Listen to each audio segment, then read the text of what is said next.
हम अल्लाह तबारक व तआला और उसके प्यारे हबीब अलैहिस्सलातु वस्सलाम के अदना गुलाम हैं।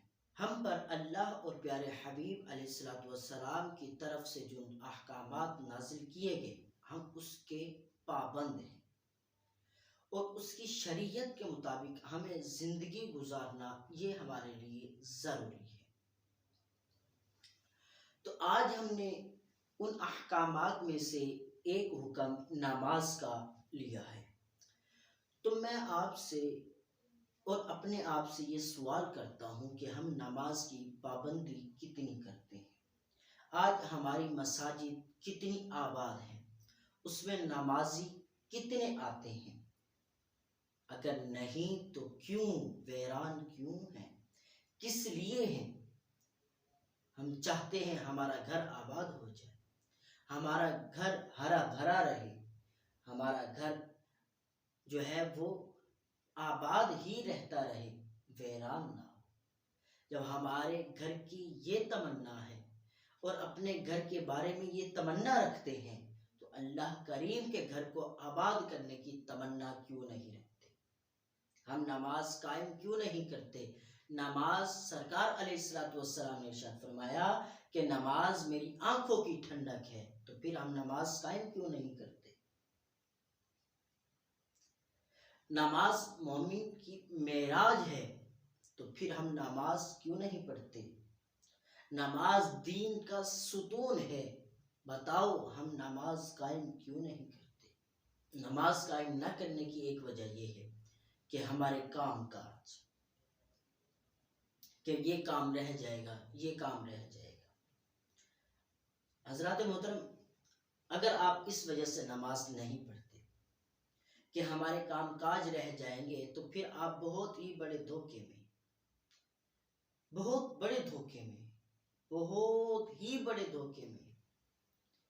हजरत मोहतरम, मैं आपसे पूछना चाहता हूँ, कितने अजीजो अकारीब आपके दुनिया में आए थे और चले गए, और जिस जिस पेशे का वो काम किया करते थे या जिस घर का वो काम किया करते थे, बताओ उनके जाने की वजह से वो पेशा खत्म हो चुका है या उस घर का काम रुक चुका है। यकीनन जवाब आएगा नहीं, वो काम भी जारी है और वो पेशा भी जारी है।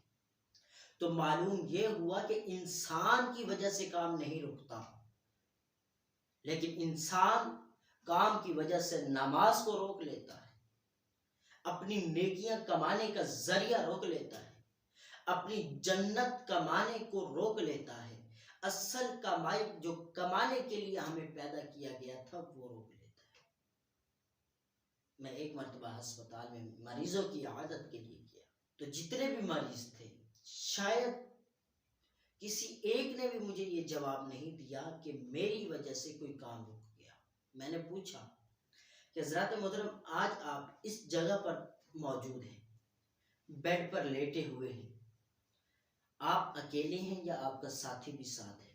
उन्होंने कहा कि साथी भी साथ है। मैंने उनसे पूछा कि आप जो आज यहाँ पर मौजूद हैं, आज आप यहाँ पर आए हुए हैं, मुझे ये बताओ जो काम आप किया करते थे घर में, वो रुक गए हैं या होते चले जा रहे हैं। तो मुझे नहीं याद पड़ता किसी एक ने भी कहा हो कि वो काम रुक गया है, बल्कि सभी ने कहा कि जो काम हो रहे थे वो हो रहे हैं, कोई काम नहीं रुका।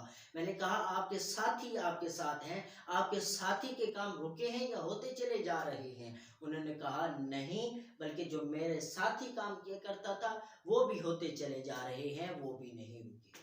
तो मालूम हुआ अगर दो इंसान एक जगह जमा हो गए हैं, तो अगर काम नहीं रुका और वो काम कर भी नहीं रहे, तो फिर एक शख्स के ना होने की वजह से फिर भी काम नहीं रुकेगा, बल्कि चलता रहेगा।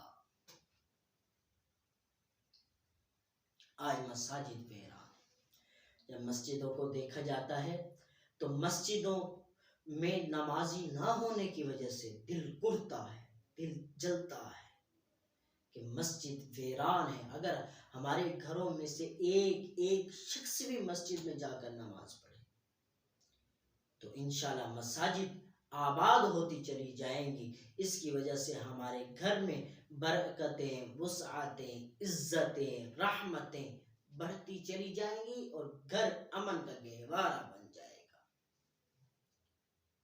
याद रहे कि इमाम आशिक रसूल हो, इश्क का दर्स देने वाला भी हो, अमल करने वाला भी हो,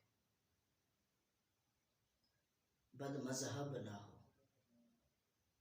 आला हजरत ने जो हमें तालीमात दी हैं उन पर अमल करने वाला हो, तो उसका दामन पकड़ लीजिए।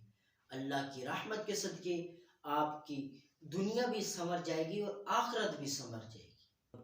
खुदारा जो अल्लाह और उसके प्यारे रसूल का आशिक हो, आला हजरत रहमतुल्लाहि ताला अलैह की तालीमात पर अमल करने वाला हो, तो उस इमाम की इज्जत और एहतराम जरूर कीजिएगा, क्योंकि वो आपको हक की तालीमात देने वाला है। और इसकी तालीमात के जरिए अल्लाह ने चाहा तो आप जरूर जन्नत में दाखिल हो। खुदारा मसाजिद को आबाद कीजिए, खुद भी नमाज पढ़िए, बच्चों को भी नमाज पढ़िए। अल्लाह करीम हमें बनिगाना नमाज पढ़ने की तौफीक अता फरमाए। अल्लाह और प्यारे रसूल के बताए हुए तरीके के मुताबिक ज़िंदगी बसर करने की तौफीक अता फरमाए। आमीन।